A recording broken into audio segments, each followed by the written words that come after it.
la palabra del Señor.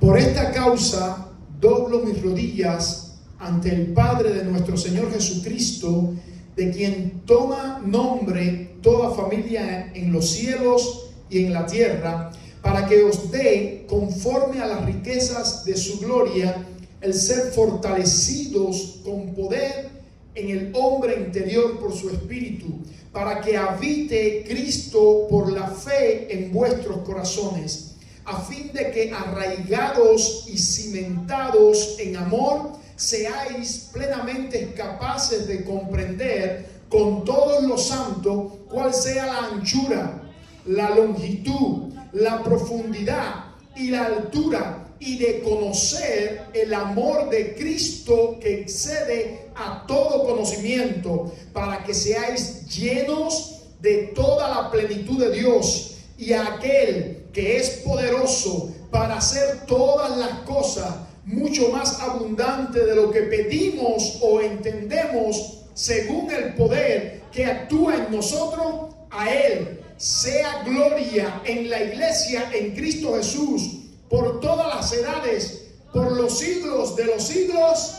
Amén y amén. Gloria al nombre del Señor. Qué poderosa palabra. Y yo quiero ministrarte bajo el título: arraigados y cimentados en Cristo Jesús. Repite conmigo esa palabra por una única vez a la persona que tienes a tu lado. Dile: arraigados y cimentados en Cristo Jesús. Arraigados y cimentados en Cristo Jesús. Cuando vamos a la palabra del Señor, encontramos muchísimas oraciones que nos dejan perplejos y atónitos. Oraciones que conmueven nuestro ser, oraciones de las cuales podemos aprender. De hecho, es necesario que leamos la palabra de Dios, porque cuando leemos este tipo de oraciones, nosotros mismos aprendemos a orar, a no gastar en nuestro deleite, sino a orar como la Biblia nos enseña. Encontramos en la palabra del Señor la oración de Moisés, la tremenda oración de Moisés cuando pide al Señor que tenga paciencia con el pueblo pecador y que aún quite su nombre del libro de la vida si no va a perdonar al pueblo. Encontramos la oración de Nehemías, ese hombre, ese líder de Dios que oró intensamente para que el pueblo pudiera recibir la bendición del Señor. Encontramos la oración de Jesús, nuestro gran Señor y Salvador, nuestro Maestro Jesús, enseñando a orar a sus discípulos: Padre nuestro que estás en el cielo. Y un poquito más adelante encontramos que en Juan capítulo 17 ora la gran oración sacerdotal. Pero Pablo es alguien también que debemos tener referencia a la hora de ver las oraciones. Pablo ora en Efesios, o cuando le escribió a los Efesios, de una forma especial. En el primer capítulo habla acerca de que él está orando para que la iglesia reciba sabiduría y revelación. Y ahora en el capítulo 3 ora para que la iglesia se le pueda mostrar el amor de Dios. El autor de esta carta es Pablo. El autor de la carta de Efesios es Pablo. Los datos de que Pablo era prisionero de Jesucristo lo encontramos en el capítulo 3, verso 1 y el capítulo 4, verso 1. Que sufría tribulaciones lo encontramos en el capítulo 3, verso 13. Que se sentía como un embajador en cadena lo encontramos en el capítulo 6, verso 20.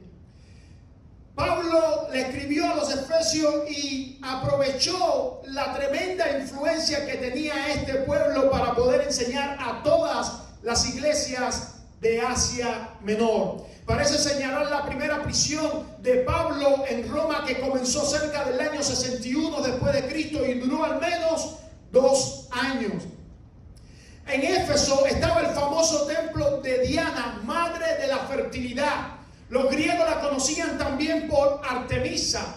Los pobladores los plateros hacían pequeñas estatuillas de Diana, y cuando venía la peregrinación y cuando se celebraba una fiesta, un festival que se llamaba Artemisión, se vendían las pequeñas imágenes a todos los emigrantes, a todos los que venían a la ciudad de Éfeso. Por lo tanto, esta imagen se adoraba como la fertilidad para el matrimonio. Se adoraba como para darle bendición a los hijos y como aquella que proveía alimento. Allí a esa ciudad cosmopolita, a esa ciudad llena de emigrantes de diferentes naciones, allí llegó Pablo y empezó a hablar del Dios verdadero, aquel Dios que desafía cualquier ídolo pagano. Y Pablo se quedó allí y dice que Dios le abrió puertas en esa ciudad para que su mensaje pudiese llegar no solamente a Éfeso, sino a todas las iglesias de Asia Menor. Dice la palabra del Señor: aconteció que entre tanto que Apolos estaba en Corinto, Pablo, después de recorrer las regiones superiores, vino a Éfeso, y hallando a ciertos discípulos les dijo: ¿recibiste el Espíritu Santo cuando creíste? Y ellos le dijeron: ni siquiera hemos oído si hay Espíritu Santo. Entonces dijo: ¿en qué pues fuiste bautizado? Ellos dijeron: en el bautismo de Juan. Dijo Pablo: Juan bautizó con bautismo de arrepentimiento, diciendo al pueblo que creyese en aquel que vendría después de él, esto es, en Jesús el Cristo. Cuando oyeron esto, fueron bautizados en el nombre del Señor Jesús, y habiéndoles impuesto Pablo las manos, vino sobre ellos el Espíritu Santo, y hablaban en nuevas lenguas y profetizaban. Pablo llegó con el evangelio a desafiar el poder de la idolatría que estaba en Éfeso. Pablo le estaba ministrando a Éfeso de una manera especial, y esta oración es una reseña de un corazón pastoral que quiere para aquellos que han creído en el Señor. Dice Pablo en esta oración, empezamos por el verso 14 y dice así: por esta causa, dice, oro por ustedes por esta causa. La causa la podemos remitir también al versículo 1 del capítulo 3, donde él dice: por esta causa. ¿Qué causa? Por lo que Cristo ha hecho por la iglesia, por lo que Cristo ha hecho no solamente por los judíos, sino también por los gentiles, por ese derramamiento de sangre en la cruz del Calvario, por esa libertad que nos dio a todos aquellos que estábamos presos en nuestros pecados, en nuestros delitos, éramos enemigos de Dios. Por esto yo les escribo de esta manera a ustedes. Dice: doblo mis rodillas, aunque hay muchas maneras de orar, con las manos levantadas, con la cabeza mirando al cielo, con las manos extendidas, con un corazón contrito y humillado. La posición de rodilla habla de humildad, de solemnidad, de adoración, de humillación delante de nuestro Dios. Dice: ante el Padre de nuestro Señor Jesucristo. ¿A quién oro? Al Padre de nuestro Señor Jesucristo, al Padre de quien viene toda bendición, al Padre, dice también, de quien toma nombre toda la familia en los cielos y en la tierra, aquel que es el Padre de los ángeles, aquel que es el Padre de los judíos, aquel que es el Padre de todos los redimidos por la sangre de Cristo. En Él nos unimos todos en una sola familia. A ese ora Pablo de una manera muy singular, para que os dé conforme a las riquezas de su gloria. Pablo no se está remitiendo a una persona o a las riquezas que tenga una persona que tenga riquezas físicamente aquí en la tierra. No, Pablo se está remitiendo a aquel que posee en sí mismo todas las riquezas que nadie puede tener, aquel que es soberano, aquel que es dueño de todas las cosas, aquel que lo posee todo en sí mismo, aquel que es el principio del cual salieron todas las cosas. A ese ora Pablo, y en su oración dice lo siguiente. Vamos al contenido de la oración: para que ustedes sean fortalecidos con poder en el hombre interior por su espíritu. Pablo no le está hablando a inconversos, le está hablando a gente que ha creído, y les dice: yo doblo mi rodilla ante el Padre Celestial, de aquel que pertenece a todas las familias del cielo y de la tierra, para que Dios los fortalezca a ustedes con poder con su espíritu en su hombre interior. Lo primero que notamos aquí es que tenemos un hombre exterior y un hombre interior. Dice 2 Corintios 4:16, Pablo habla del hombre exterior y del interior. Dice: por tanto, no desmayando antes, aunque este es nuestro hombre exterior, lo de afuera, se va desgastando, el interior, no obstante, se va renovando día a día. Tú y yo tenemos un hombre exterior y tenemos un hombre interior, y Pablo toma acción y ora por el hombre interior que cada uno de nosotros tenemos. Veamos algunas diferencias entre el hombre interior y el hombre exterior. Jesús dijo: por eso les hablo por parábola, porque viendo hombre exterior no ven hombre interior, y oyendo hombre exterior no oyen hombre interior, ni entienden, de manera que se cumple en ellos la profecía de Isaías, que dijo: de oído oiréis hombre exterior y no entenderéis hombre interior, y viendo veréis hombre exterior y no percibiréis hombre interior, porque el corazón de este pueblo se ha engrosado y con los oídos oyen pesadamente hombre interior, y han cerrado sus oídos hombre interior, para que no vean con los ojos y oigan con los oídos y con el corazón entiendan y se conviertan y yo los sane. Vemos la diferencia del hombre exterior y del hombre interior. La frase que vemos en el versículo 17, para que habite Cristo en vuestros corazones, nos ayuda a entender que nuestro hombre interior, del cual habla Pablo, es el corazón. Por supuesto, no el órgano cardiovascular que irriga sangre a cada miembro o parte de nuestro cuerpo, sino del asiento de nuestras emociones, del asiento de nuestra voluntad, del asiento de nuestras decisiones y del asiento de nuestros pensamientos. Es decir, tu corazón es quien rige todo eso. En los corazones de los creyentes, donde el principio de la nueva vida se ha implantado por el Espíritu Santo, el escritor está orando entonces, por siguiente, que dentro de esos corazones venga a vivir el Espíritu Santo de Dios, y esos corazones puedan moverse según la llenura del Espíritu Santo de Dios. Dios no mira el hombre exterior, sino tu hombre interior. Nosotros, los seres humanos, somos especialistas en seguir lo exterior y en criticar lo exterior y en alabar a lo exterior. Pero te doy una noticia en esta tarde: lo que Dios mira es lo que está dentro de ti, no lo que está fuera de ti.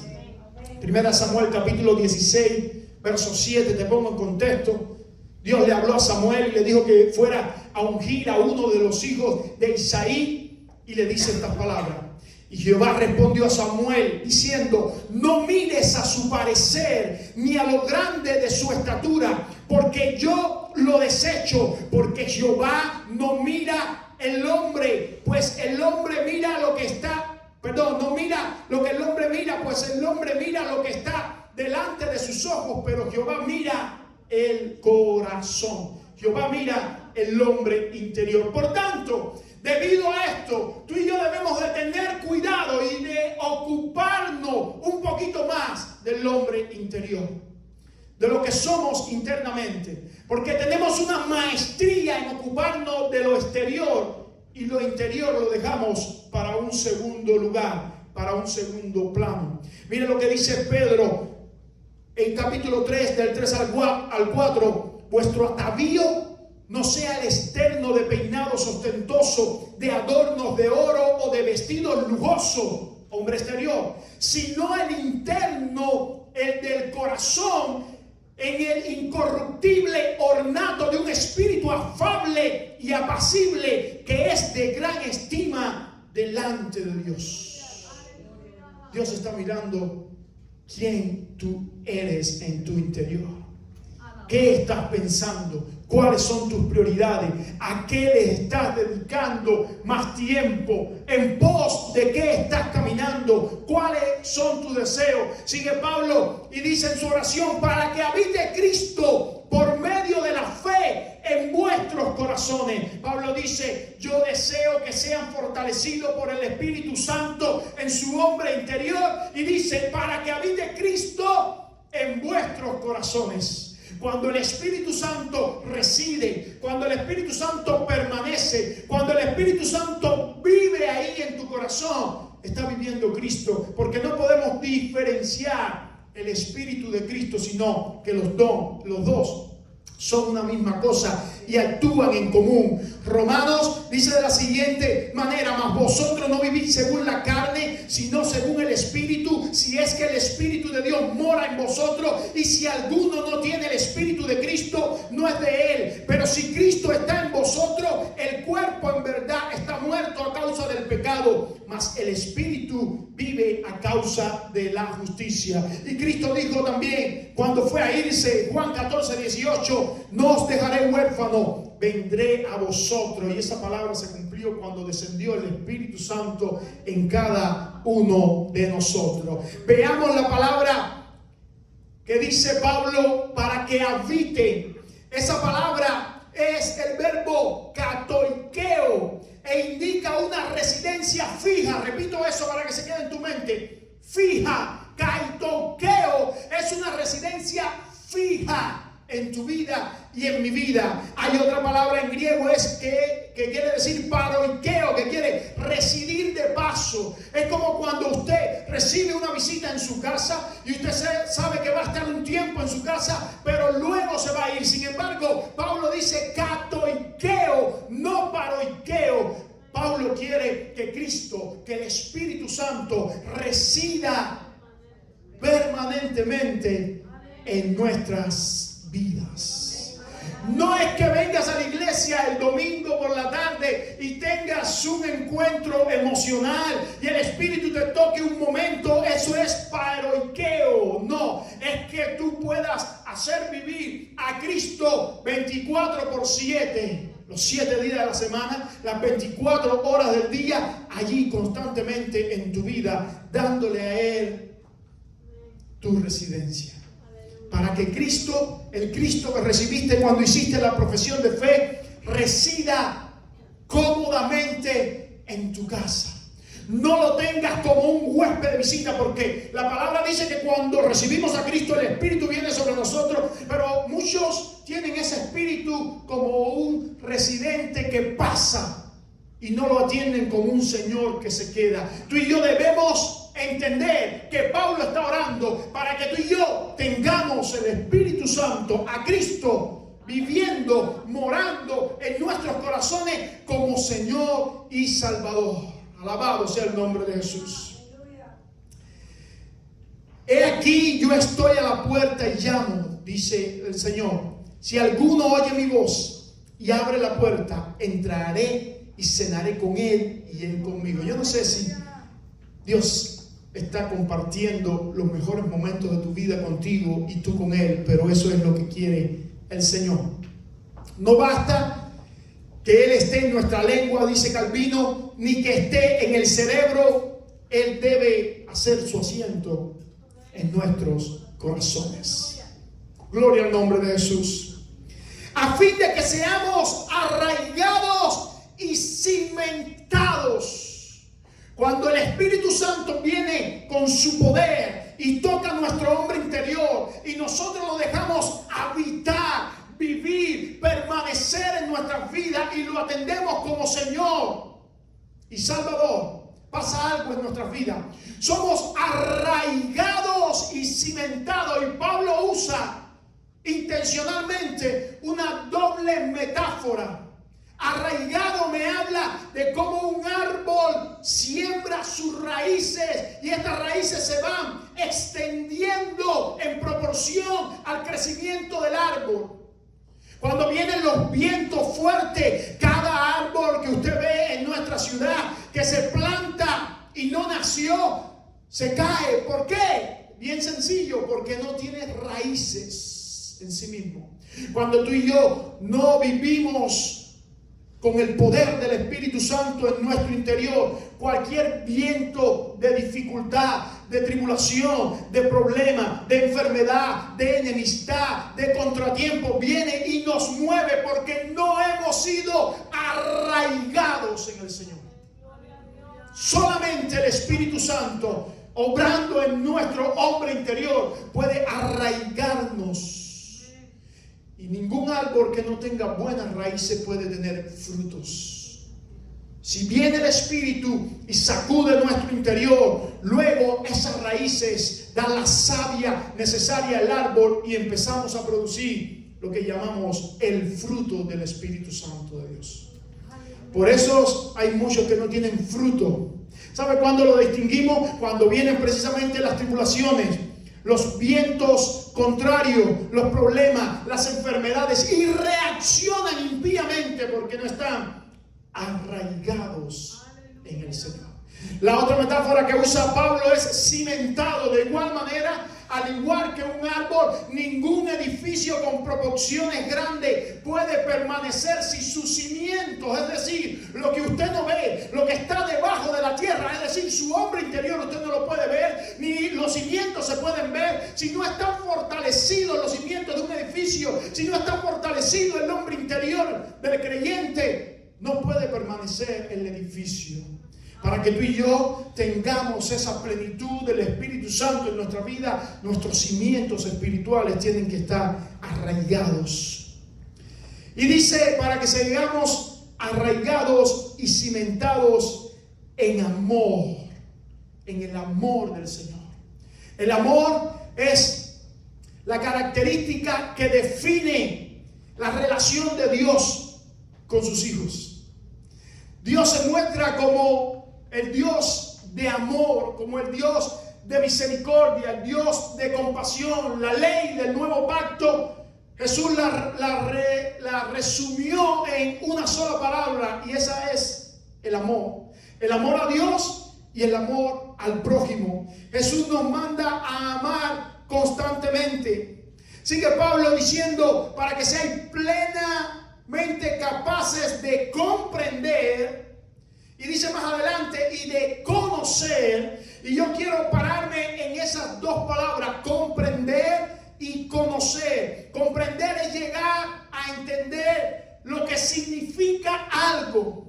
Hasta que tú no recibes el poder del Espíritu Santo sobre tu vida, el cual actúa en tu hombre interior, y este provoca en ti que tú te arraigues en el Evangelio, te arraigues en Dios, te cimientes en Dios, no vas a poder entender la capacidad con que Dios te ha amado y me ha amado a mí. Tú y yo necesitamos el Evangelio que hemos escuchado teóricamente, lo necesitamos vivir en la práctica. Y Pablo usa esta palabra después de entender, dice, y de conocer. Hay al menos 10 palabras en el griego para conocer. La palabra que usa Pablo aquí es ginosko. Y yo le he predicado acerca de esa palabra una y otra vez, ginosco. Y esta palabra quiere decir relación entre una persona y el objeto conocido, relación experimental con alguien muy significativo, vivencias e interacción que afirman el conocimiento. Es un conocimiento pleno, profundo, espiritual, experimental con Dios. Mira lo que decía Pablo, aunque yo tengo también, de qué confiar en la carne, si alguno piensa que tiene de qué confiar en la carne, yo más, circuncidado al 8º día, del linaje de Israel, de la tribu de Benjamín, hebreo de hebreos, en cuanto a la ley fariseo, en cuanto a ser perseguidor de la iglesia, en cuanto a la justicia que es en la ley irreprensible. Pero cuántas cosas eran para mi ganancia, las he estimado como pérdida por amor de Cristo, y ciertamente aún estimo todas las cosas como pérdida por la excelencia del conocimiento de Cristo Jesús, mi Señor, por amor del cual lo he perdido todo y lo tengo todo por basura para ganar a Cristo. Pablo, de lo que se gloriaba antiguamente, ahora lo tenía por basura, porque la experiencia de haber conocido a Dios eclipsaba cualquier otra cosa que él había experimentado. Cuando Pablo pasó por Atenas, vio un altar con la inscripción al Dios no conocido. En la mentalidad de los atenienses, ellos eran politeístas, tenían muchos dioses, y precisamente a Jehová le tenían un altar que decía: adoramos al Dios no conocido, y Dios a ese Dios. Y Pablo, a ese Dios que ellos no conocían, le predicó y dice: al Dios que ustedes no conocen, yo conozco. Y muchos se pudieron convertir. A Job, que era el hombre más justo, más recto, más íntegro que habría sobre la tierra, Dios se manifestó en una ocasión a él y terminó con estas palabras: ahora conozco que todo lo puedes y que no hay pensamiento que se esconda de ti. ¿Quién es el que oscurece el consejo sin entendimiento? Por tanto, yo hablaba de lo que no entendía, cosa demasiado maravillosa para mí, que yo no comprendía. Oye, te ruego y hablaré, te preguntaré y tú me enseñarás. De a oídas te había oído, mas ahora mis ojos te ven. Por tanto, me aborrezco y me arrepiento en polvo y ceniza. Job pudo conocer a Dios en medio de su tribulación. Por lo tanto, cuando viene el Espíritu Santo de Dios sobre tu vida y sobre mi vida, nuestro hombre interior es arraigado y cimentado, fortalecido. Podemos entender, podemos conocer el amor que Dios nos tiene. Y amado hermano, cuando tú y yo entendemos el amor de Dios y conocemos el amor de Dios, créame, se acabó la época, se acabó el momento, la etapa en nuestras vidas que los hombres tienen que animarnos y que los hombres tienen que ayudarnos y que los hombres tienen que empujarnos y que los hombres tienen que alentarnos. No, ya tú entiendes el amor de Dios. Ya tú comprendes el amor de Dios. Ya tú, ginosco, conoces el amor de Dios. Y ese conocimiento, tanto teórico como práctico, te mantiene bajo cualquier circunstancia, por muy dura que sea, bajo cualquier tribulación, porque tú vives fortalecidos en Él. Dice así: todo esto Pablo quiere que suceda para que seáis llenos de toda la plenitud de Dios. Wow, Pablo sube la varilla, cada vez que ora sube más y más la varilla. Quiero que pase todo esto, que el Espíritu les llene su hombre interior, que ustedes se arraiguen, se cimienten en el amor de Dios, para que le conozcan teóricamente y prácticamente, para que puedan disfrutar de la plenitud de Dios en sus vidas. ¿De qué está hablando Pablo? Mire, hermano, cuando los hombres están en el mundo, están como un vaso boca abajo sucio, como un vaso que no contiene agua. Y aunque están tratando de buscar a Dios en sus maneras, en sus formas, a sus estilos, en otras religiones no lo puede encontrar. Cuando el hombre conoce a Dios, cambia su postura, su posición, y ahora recibe el Espíritu Santo. Pero déjame decirte algo: si tú recibes la presencia de Dios, pero la tienes como un habitante que viene temporalmente y que no se queda allí, y tú no le atiendes como el dueño de tu vida, lo que va a pasar es lo siguiente: toma un vaso sucio en tu casa, embárralo ilustrativamente de café, o embárralo con algún ingrediente oscuro, y viértele pequeños chorros de agua al vaso, tipificando el agua, el Espíritu, para ver si el vaso se limpia. No se limpia porque no está teniendo una plenitud de agua. Sin embargo, Pablo lo que está hablando es de esto: una vertiente continua de agua en el vaso. Sin usted meter su mano y fregarlo, el agua misma hace que toda la suciedad salga. Cuando tú y yo vivimos no momentos en la iglesia, sino una vida llena del poder del Espíritu Santo, no hay pecado que permanezca en nosotros, no hay suciedad que permanezca en nosotros, no hay contaminación que permanezca en nosotros, no hay duda que permanezca en nosotros. El Espíritu Santo, llenando nuestro interior, nos transforma, nos cambia de una manera sobrenatural. Tú y yo no podemos cambiar, transformarnos. Es por medio del Espíritu Santo que somos transformados, cambiados de una manera sobrenatural. Necesitamos exponernos a lo sobrenatural de Dios. Por eso Pablo dice: por esta causa, por todo lo que Dios ha hecho por ustedes, que les pido a ustedes. Por eso es indicativo que Dios ha hecho por ustedes. Les pido a ustedes imperativamente que se expongan al poder del Espíritu Santo, para que sean transformados, ginocos, en un conocimiento experimental y no en una religión tradicional. Alabado sea el nombre del Señor. Si no es así, nos estamos entreteniendo y estamos jugando al Evangelio y estamos jugando el domingo a aliviar nuestras conciencias. Necesitamos exponernos completamente a Dios. Pleros, pleroma, el mismo vocablo dice que nos da en un sentido activo, genitivo, subjetivo. Dios es el que llena de sí mismo a cada uno de los que han creído en Él.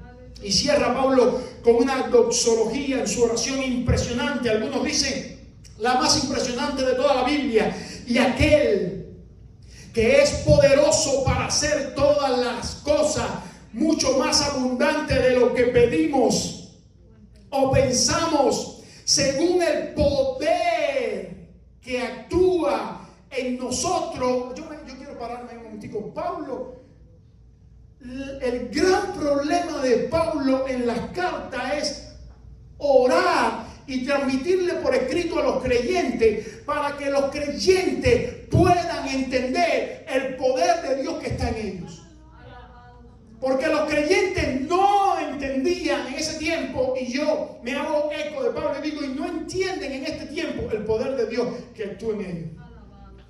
Recapitulemos en la primer capítulo de Éfeso, cuando Pablo dice: yo doblo mis rodillas y oro por ustedes para que el Señor le dé espíritu de revelación y sabiduría en el conocimiento de Dios, para que se abran los ojos de vuestro entendimiento y ustedes puedan conocer el poder de Dios que hay en ustedes, el cual actuó en Cristo Jesús resucitándolo de los muertos. Pablo compara el poder que actuó en Cristo Jesús resucitándole de los muertos para decirle a la iglesia: ese poder está en ti y está en mí.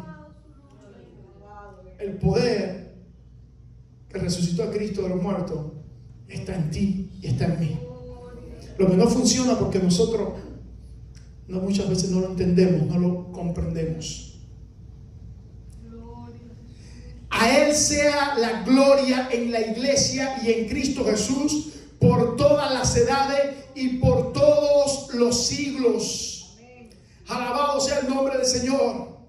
Se percibe ya a primera vista, es la acumulación de magnitudes como en una pirámide sucesiva, superaciones desde el upper, et y perisous, por encima de lo que sobreabunda. Pablo quiere decir, parece como si Pablo no hallase en el rico idioma griego suficiente vocablo para expresar el concepto que tiene del infinito poder de Dios puesto en acción a favor de sus hijos.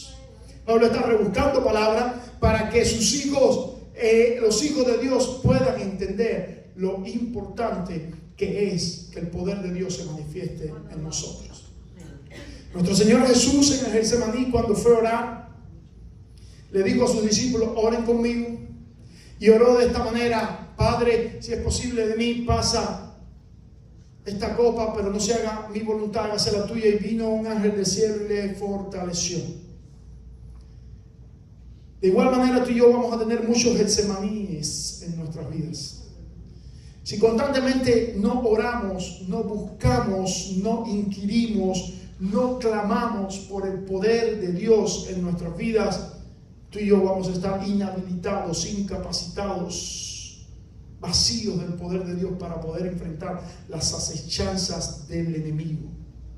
El diablo ha venido para matar, para hurtar y para destruir, y ha creado un sistema el cual la Biblia dice que estamos bajo el sistema del Dios de este siglo, y el sistema bajo el cual estamos, sea escuela, sea trabajo, sea cultura, sea música, sea deporte, está bajo el enemigo, y todo gira para que tú y yo perdamos esa fe que hemos depositado en Cristo. Por eso Pablo está diciendo: mira, amados hermanos, yo oro para que el poder de Dios toque su hombre interior y ustedes puedan, como un árbol, arraigarse, como un edificio, cimentarse, para que puedan comprender y puedan experimentar el poder de Dios en sus corazones y puedan entender el amor, la plenitud del amor de Cristo para cada uno de nosotros. Si tú y yo vivimos así, nada ni nadie nos podrá mover. Por eso la exhortación, la palabra en esta tarde es: arráigate, afírmate, cimiéntate en el poder del Espíritu Santo para que Cristo pueda habitar confortable. Yo no tengo duda de que Cristo habita en tu corazón, pero hay una diferencia ahí entre las dos palabras en griego que te expuse. Una es que venga y resida temporalmente, y otra es que habite permanentemente en tu vida y en mi vida. Y para que habite permanentemente, el poder de Dios tiene que estar derramándose, el Espíritu Santo derramándose constantemente, para que tú y yo podamos ser limpios, porque Él no va a vivir en un templo contaminado. Él no quiere un árbol que no tenga fruto. Él quiere vivir en un templo limpio y en un árbol lleno de fruto. Tu carne y mi carne producen constantemente el pecado. Nos lleva hacia el mal. Por eso es necesario que constantemente también vivamos expuestos al poder sobrenatural del Espíritu Santo, para que así seamos arraigados y cimentados en amor con Dios y los unos a los